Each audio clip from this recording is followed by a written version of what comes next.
A suit can change a person's life. And that's what community members like Duet Lee III, owner of St. Brian Clothiers, is doing for people like Ralph Williams. You love yourself? I love myself. You love yourself? I love myself. Ralph came to St. John Baptist Church for Monday's giveaway that included blazers, shirts, ties, and even dress shoes. The commercial came on, said it was giving away suits at St. John. So I said, I'm going to be here at 12 o'clock to get me a suit. This comes after the deadly impact of the Christmas blizzard.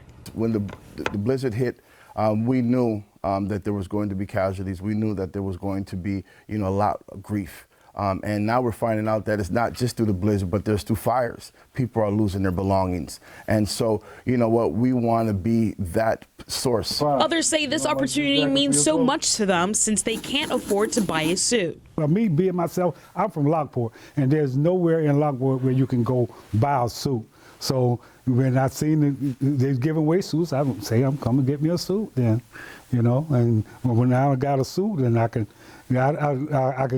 start going to church more often. That's what I really came to get the suit for. That there was a very big void when it comes to just being able to get clothes for not just funerals, of course, interviews or proms and all those kind of things. We were able to meet our community right where they were in need. And so it gives us great pleasure to be able to support our community in this capacity. There will be a link to the story on WKBW.com to find where you can get these free suits. Jocelyn Person, 7 News.